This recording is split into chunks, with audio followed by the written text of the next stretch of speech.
everyone, learners. Good morning, teacher.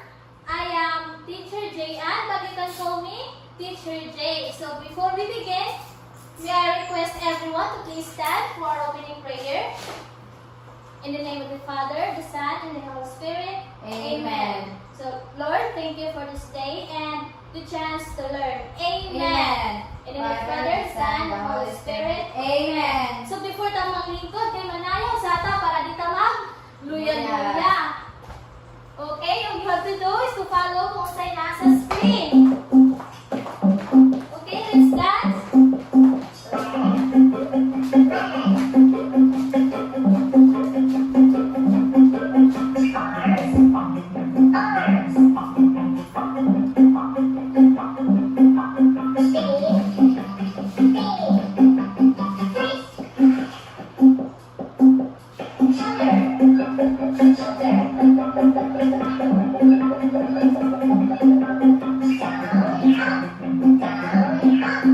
Okay, thank you everyone. So, na-energize na ba ang tanan? Yes, So, teacher. wala na yung rason para magluya-luya. Yes, teacher. Okay. Kanang nabayag sa itong klase karon? Wala, teacher. Okay, very good. Since mo may absent, let's give ourselves a 5 claps. Okay, last meeting I give you an assignment, right? Yes, teacher. Okay, please get your assignment and pass it forward quietly. Okay, thank you. And today, we are going to learn something that's very important. These are our classroom rules. So, look at this word, rules. Can you say it with me? Yes. Rules. So, each letter stands for something we should do in our classroom. So, let's read them, everyone. Raise your hand before you speak. So, can you show me how to raise your hand? Okay, very good. Next. Use kind words. So, dili ta magsulti ang mga bad words ato ang mga classmates as well as sa inyo ang teacher. Next is Listen attentively. So, we need to listen carefully if mag-talk ang si teacher or mag-share ang ideas sa inyo ang classmates. Next is E for Everyone is respected. and last. Support others. Okay, can you promise to follow our rules? Yes, Okay, teacher. clap once. Clap twice. Okay, very good. So before we begin our lesson, we have an activity. So nato ang activity kay but first that kisa may nakahinumdum sa to ang last topic sa kanang last meeting.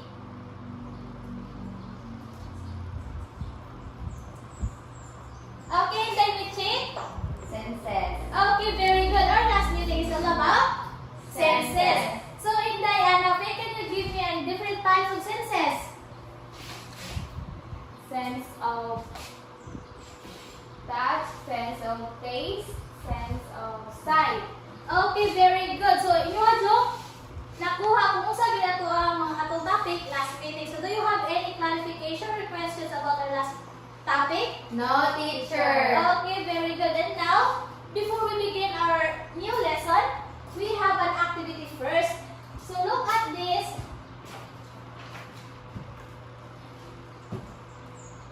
Look at this picture.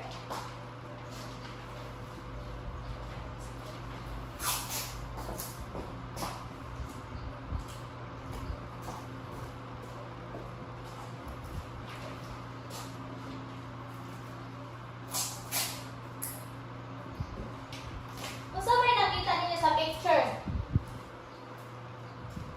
Inday, Michi? Nay mga bata, teacher. Okay, very good. Nine mga bata. Unsa pa man? Nice slide of duyan, teacher. Very good. So, ang naa sa picture kay usa ka part nga naay mga bata o usa to mga Slides. So, nakaato na mo part? Yes, So, teacher. katong tayo nga niadto mo part, usa man yung mga usually makitaan sa kanang part. Yes, Inday Michi. Naay mga bata, teacher, na naay sige. Okay, according to Inday Michi, ay mga nasa makita bata ug nay mga Slides. slide. Unsa ka nang ikaw Inday Anafe? Unsa man yung mga usually makita if mo adto kag park? Na ay daghan malinda og ice cream dayon mo kanang tuya teacher. Okay, very good. So, according sa inyong gipang tubag or sa kaning ato nakita sa picture, usa ka atong topic karon?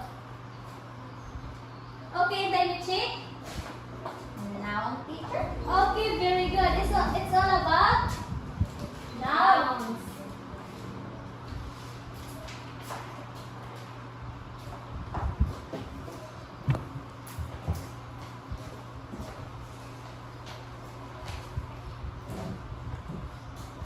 So before that, let's read our objective first.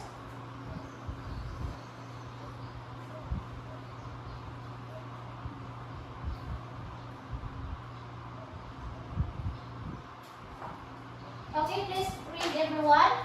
Identify nouns in a short story.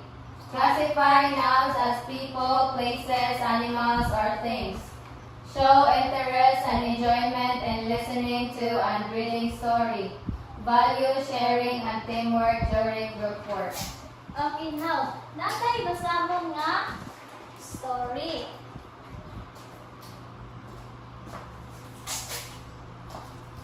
So, ang story is all about the busy day at the park. Okay, let's read them together. The busy day at the park. One sunny morning, Anna went to the park with her mother. She brought her favorite ball and a small basket of sandwiches. At the park, she saw her friends Louise and Mia playing with a playful male named Bobby.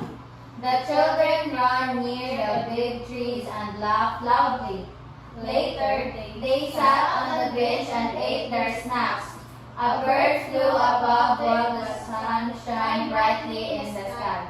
Anna said, "Today is a wonderful day." So, base sa inyong gibasa nga story, kisa di ang mga characters are. Okay, then you check. Anna, Oh. iyang mga friends, iyang mother. Okay, very good. Asa man kanang nahitabo ang nasa story? Okay, Inday Anafe? Park teacher. Park. So, unsa na yung mga butang or mga things na gipagdala ni Ana? Okay, Inday Michi? Kanang iyang favorite ball o kanang small basket of sandwiches. Okay, sa mga examples ay sa mga characters, sa mga butang or sa kanang lugar kung unsay nasa story like Ana, ball or sa park, it's all about nouns. So our topic for today is all about nouns. So unsa din ang nouns? So noun is a word that names a person, place, animals, or thing. So naatay mga types of noun. First kay person. Please read. A word that names someone like teacher, mom, or friend. So based sa tong story, asa din ang example sa person nga noun? Hintay ko check. Si Anna teacher. Okay, can you underline kung asa din ang mga noun ay types of noun sa belong sa person?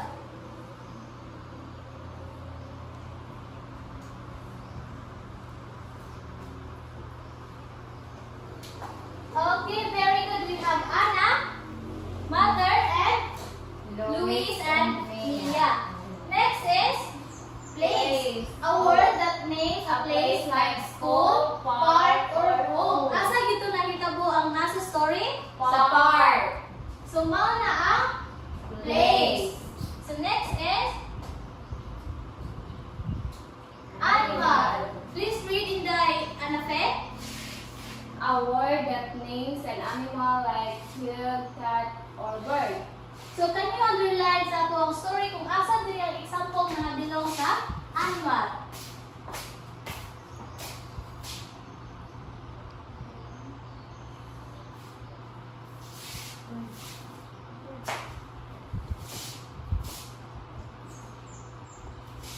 Okay, very good. We have dog and bird. Last is things. Please read in the sheet. Thing. A word that names a thing like book, ball, or chair. So, can you underline kung sa ang mga things nga na naadiri sa tong story?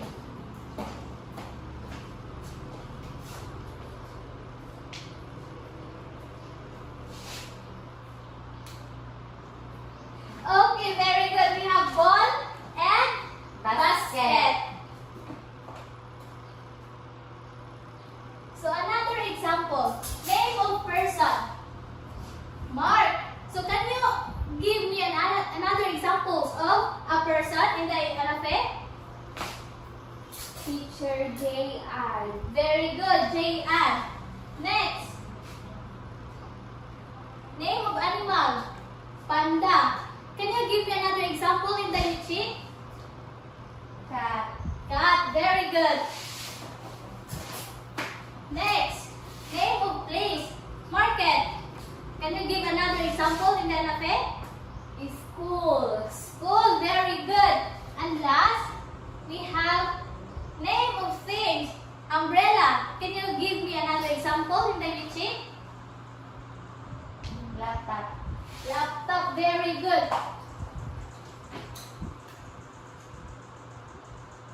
So who can give me another example of things that kanang iyang igamit sa sentence? Okay, Delafe?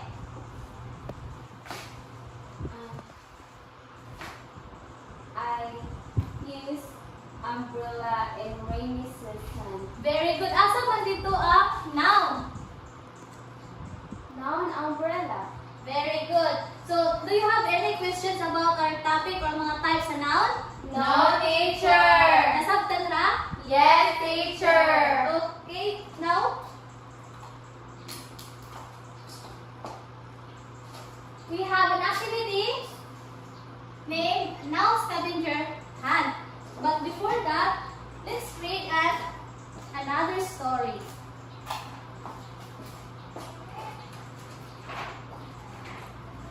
Okay, Anate, can you read the first paragraph? Maria planted flowers in her small garden behind their house. In the sheet. Every morning, she waters the plants and removes the weeds. Okay, can we read them together? One day, a colorful butterfly landed on a blooming rose, making Maria smile. Okay. Ang inyong buhaton, I will divide you into two groups. So this is the group 1 and this is the group 2.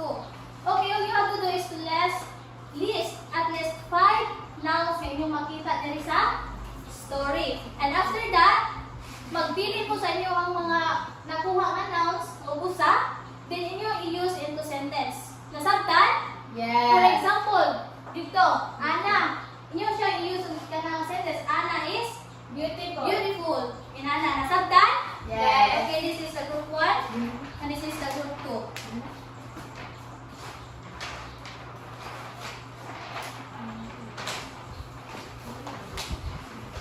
I will give you 5 minutes to do that activity.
Okay ba na ba? Yes, teacher. Okay, group 1, kanang kami unang presenter sa front.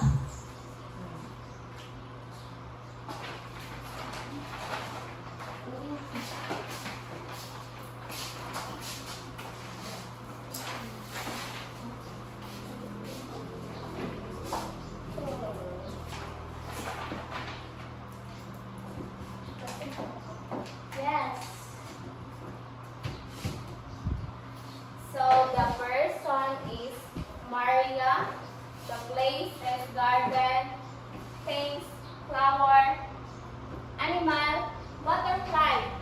So my sentence is the garden is nice place. Okay, very good. Next.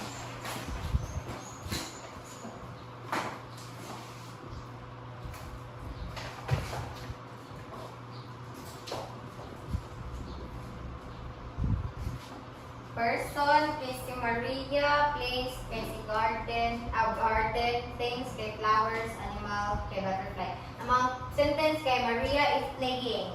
Okay, very good. Since kayo na-classify man niya sa sakto nga group or na-use sa sentence, so na-sabtan gito niyo kung sa ito ang i-discuss karon. So, let's give ourselves a pasabog clap. Do you know how to do it? No.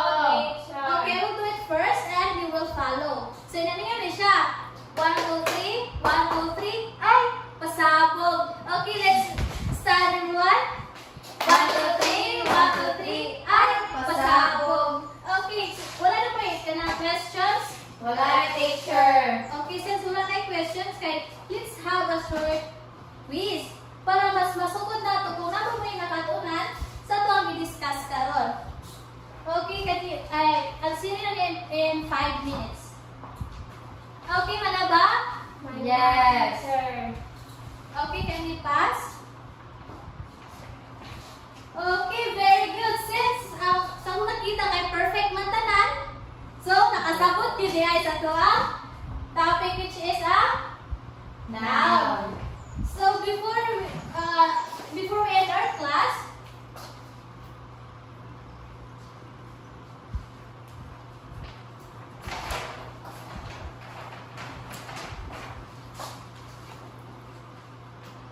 okay, we have an assignment. So sa inyo ang assignment notebook, kay pag-list mo og mga nouns kay inyong makita sa inyong palibot or sa inyong balay. So pasigpila lang ang inyong malista kung sa inyong makita. Yes, teacher. Nakakuha ba? Yes, teacher. Asa gid isuwat? Notebook, teacher. Okay, you will pass it sa next meeting. Okay. Kanang unsa gito ang noun? Yes, Inday Anafe? It is a name of a person, place, things, animals. Okay, very good. So, who can give me an example of nouns? Inday, Michi. Leah. Leah, very good. Another. Jocelyn. Okay, can you use it in a sentence? Jocelyn is kind. Very good. So, unsa gito mga types sa noun? Inday, Michi? Person, place, things, animal. So, do you have any questions or any clarifications about topic which is ang noun? No, teacher. Okay, since kayo nasabta na nga, let's all stand up for our closing prayer.